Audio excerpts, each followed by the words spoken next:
ফিলিস্তিনে ইসরায়েলি আগ্রাসনের প্রতিবাদে চট্টগ্রামের রাঙ্গুনিয়ায় মানববন্ধন, বিক্ষোভ মিছিল ও সমাবেশ অনুষ্ঠিত হয়। সোমবার বিকেলে জামাত ইসলামী, ইসলামী ফ্রন্ট, রাঙ্গুনিয়া ছাত্র সমাজ সহ বিভিন্ন সংগঠনের ব্যানারে পৃথক কর্মসূচি অনুষ্ঠিত হয়।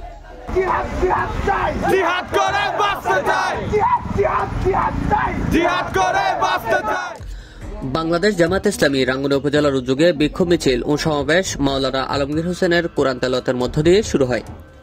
উপজেলার নায়েবে আমির মাওলানা শওকত হোসেনের স্বাগত বক্তব্যের মাধ্যমে উপজেলার মরিয়মনগর চৌমুহনী থেকে বিক্ষোভ মিছিল শুরু করে রোয়াজারহাট বাজারে সমাবেশের মধ্য দিয়ে শেষ হয়।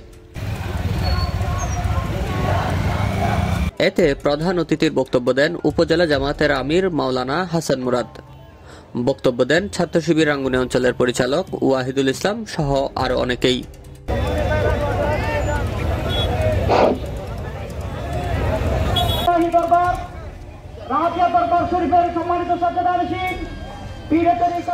রাঙ্গুনিয়া ইসলামী ফ্রন্ট সভাপতি মোহাম্মদ করিমউদ্দিন হাসানের সভাপতিত্বে ও ছাত্রনেতা রবিল মুস্তাফা রাফির সঞ্চালনায় প্রতিবাদ সমাবেশে বক্তব্য দেন বাংলাদেশ ইসলামী ফ্রন্টের প্রেসিডিয়াম সদস্য পীরজাদা গোলামুর রহমান আশরাফ শাহ।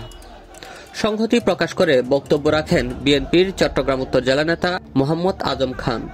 ইসলামী ফ্রন্ট রাঙ্গুনিয়া উপজেলার উপদেষ্টা পীরজাদা সৈয়দ মোহাম্মদ ওবায়দুল মুস্তাফা নইমি, অধ্যক্ষ নাসিরউদ্দিন তৈয়বী, অধ্যক্ষ মারফতুন্নুর, ফ্রন্ট নেতা আক্তার হোসেন, হাফেজ আব্দুর রহমান জামি, মাওলানা মোহাম্মদ করিমউদ্দিন নুরি, মাহমুদুর রশিদ মাসুদ, যুবনেতা এইচ.এম. শহীদুল্লাহ, মাওলানা খায়রুল আমিন চিশতি, আরিফুর রহমান, হাফেজ মোহাম্মদ তারেক হুসাইন, ছাত্রনেতা শাহে ইমরান রনি, জয়নুল আবেদিন সহ আরো অনেকেই।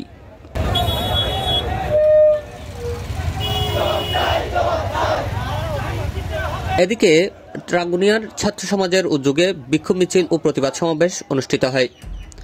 বিক্ষোভ মিছিল ও প্রতিবাদ সমাবেশটি থানা সদরে অনুষ্ঠিত হয়।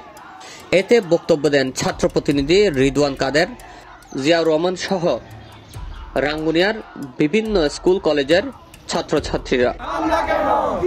আব্বাস হোসেন আফতাবের তথ্যচিত্রে আরিফুল হাসনাত, রাঙ্গুনিয়া 24।